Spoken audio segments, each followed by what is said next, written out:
Patuloy ang pagliyab ng kampanya ni Alexandra Alex Ala sa 2026 ASB Classic sa Auckland, New Zealand, matapos ang isang nakakagulat at makasaysayang panalo sa doubles. Kasama ang young American partner na si Iva Jovic, pinataob ng Pinoy duo ang tennis icons na sina Venus Williams at Elina Svitolina. Isang resulta na agad naglagay sa kanila sa sentro ng usapan ng buong torneo. Dahil dito, umusad sina Ala at Jovic sa quarterfinals kung saan haharapin nila sa January 8 ang mas veteranong tandem ni Renata Zarazua ng Mexico at Jessica Malechkova ng Czech Republic. Si Alex Ala, 20 anyos, ay kasalukuyang nasa peak ng momentum. Hindi lang dahil sa kanyang breakout singles win kontra Olympic silver medalist Donna Vekic, kundi dahil na rin sa malinaw na pag-angat ng kanyang doubles game. Makikita ang maturity sa kanyang shot selection, bilis ng adjustment, at composure sa pressure situations. Samantala, ang 18 anyos na si Iva Jovic ay nagbigay ng solidong suporta bilang isang technically sound doubles player. At mabilis na nabuo ang chemistry nilang dalawa sa court. Sa kabilang panig, dala ni Zarazua at Malechkova ang bigat ng karanasan. Si Zarazua ay isang 3-time WTA 125 singles champion na kilala sa tibay at consistency, habang si Malechkova ay isang subok na double specialist na sanay sa structured formations at net control. Ito ang malinaw na banggaan ng batang momentum kontra veteran experience. Isang malaking factor sa laban na ito ang Filipino crowd support sa Auckland na patuloy na nagbibigay ng lakas kay Ala sa bawat match. Sa kombinasyon ng confidence, visible improvement, at home court energy, maraming naniniwala na may tunay na tsansa ang tandem ni Ala at Jovic na magpatuloy hanggang semifinals. Ano man ang maging resulta, malinaw na isa na namang mahalagang kabanata ito sa mabilis na pag-akyat ni Alex Ala sa world tennis stage. Patuloy ang pag-uspong ng pangalan ni Alexandra Alex Ala sa international tennis scene habang umaarangkada siya sa 2026 ASB Classic doubles draw sa Auckland, New Zealand. Matapos ang isang shock win laban sa tennis legends na sina Venus Williams at Elina Svitolina sa opening round, opisyal nang umusad sa quarterfinals ang tandem ni Ala at American team partner na si Iva Jovic. Sa January 8, haharapin nila ang mas veteranong kombinasyon ni Renata Zarazua ng Mexico at Jessica Malechkova ng Czech Republic. Isang matchup na agad nagiging sentro ng diskusyon sa torneo. Para kay Alex Ala, hindi na ito simpleng side quest lang sa kanyang singles campaign. Ang kanyang doubles run sa ASB Classic ay malinaw na indikasyon ng paglawak ng kanyang laro.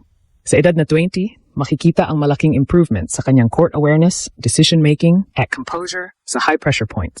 Ang panalo nila laban kina Williams at Svitolina ay hindi lamang dahil sa errors ng kalaban, kundi bunga ng disiplina, bilis ng galaw, at matalinong shot placement ng Pinoy-American duo. Si Iva Jovic, 18 anyos, ay patuloy na nagpapatunay na hindi lang siya support player sa partnership.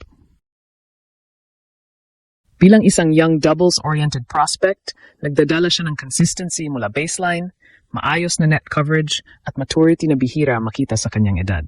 Ang mabilis na nabuo nilang chemistry ni Ala ang isa sa pinakamalaking dahilan kung bakit naging epektibo ang kanilang laro laban sa mas kilala at mas experienced na opponents. Sa kabilang panig, naghihintay sa quarterfinals ang mas subok na tandem nina Renata Zarazua at Jessica Malechkova. Si Zarazua ay isang established name sa WTA circuit, may 3 WTA 125 singles titles at kilala sa kanyang tibay sa baseline at competitive mindset. Hindi siya madaling matinag sa mahahabang rallies at sanay sa pressure situations. Sa doubles, dala niya ang veteran instincts na mahalaga sa crucial points. Si Jessica Malechkova naman ay isang pure doubles player na may mahabang karanasan sa tour. Ang kanyang strength ay nasa net positioning, quick reactions, at kakayahang magdikta ng tempo sa service at return games. Ang kombinasyon ni Zarazua at Malechkova ay isang classic veteran pairing, structured, disiplinado, at may malinaw na sistema sa court. Sa papel, malinaw ang contrast ng dalawang koponan. Ang Ala-Jovic tandem ay umaasa sa youth, speed, at momentum, habang ang Zarazua-Malechkova pairing ay sandigan ang experience, composure, at doubles fundamentals. Ngunit sa tennis, lalo na sa doubles, hindi laging experience ang nananalo. Lalo na kapag ang kalaban ay may confidence na galing sa isang malaking upset. Dagdag pa rito ang malakas na Filipino crowd presence sa Auckland na patuloy na nagbibigay ng home court-like energy kay Alex Ala. Sa bawat match niya sa ASB Classic, ramdam ang suporta ng mga Pinoy, isang factor na nagiging emotional at mental boost, lalo na sa dikit na laban. Papasok sa quarterfinals, malinaw na hindi lang talento ang dala ng Pinoy duo. Dala rin nila ang momentum, tiwala at buong bansang suporta. Habang papalapit ang ASP Classic Doubles quarterfinals sa January 8, lalong umiinit ang usapan kung hanggang saan kayang dalhin ni Alex Ela at Iva Jovic ang kanilang momentum laban sa mas veteranong tandem ni Renata Zarazua at Jessica Malechkova. Sa puntong ito ng torneo, hindi na sapat ang pangalan o karanasan lamang. Ang consistency, mental strength, at ability mag-adjust sa loob ng match ang magiging tunay na sukatan. Para kina Ala at Jovic, malinaw ang kanilang game plan na nagdala sa kanila hanggang quarterfinals. Ang bilis ng court coverage ni Alex, lalo na sa transition mula baseline papuntang net, ay naging malaking armas. Hindi na siya basta reactive player, mas madalas siyang nauna sa reads at mas kumpiyansa sa pag-take ng calculated risk. Ang kanyang improved return game ay nagbibigay agad ng pressure sa service games ng kalaban, isang mahalagang elemento sa doubles kung saan mabilis mag-shift ang momentum. Si Iva Jovic naman ang nagsisilbing stabilizer ng tandem. Sa mga crucial rallies, makikita ang kanyang composure at tamang decision-making. Hindi siya natitinag sa mabilisang palitan sa net at bihira magbigay ng free points. Ang chemistry nila ni Alex ay lalong naging solid matapos ang opening round upset. At ang tiwala nila sa isa't isa ay malinaw sa kanilang court communication at positioning. Sa panig ni Zarazua at Malechkova, ang kanilang lakas ay nasa structured doubles execution. Sanay silang maglaro ng mataas na porsyento ng points. Walang flashy, pero consistent at efficient. Si Zarazua ay kayang mag-extend ng rallies hanggang mapilitan ang kalaban sa error, habang si Malechkova ay agresibo sa net kapag may pagkakataon. Ang ganitong estilo ay dinisenyo para basagin ang momentum ng mas batang opponents. Gayunpaman, may hamon din ang veteran pairing. Sa harap ng mas batang tandem na may bilis at energy, kailangang maging perpekto ang teaming at communication nila. Sa doubles, isang late step o maling read lang ay pwedeng magbukas ng breakpoint.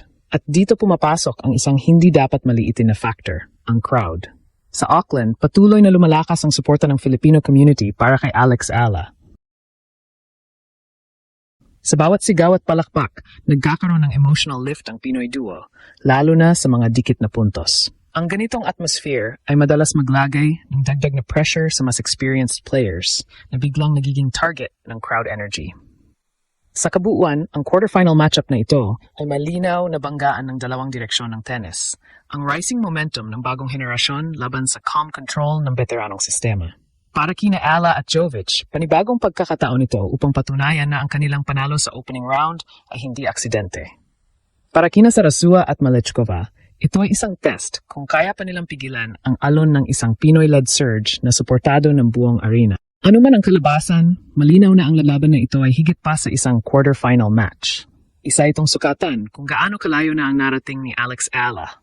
Hindi lang bilang singles prospect, kundi bilang isang all-around competitor na handang makipagsabayan sa pinakamahusay sa mundo.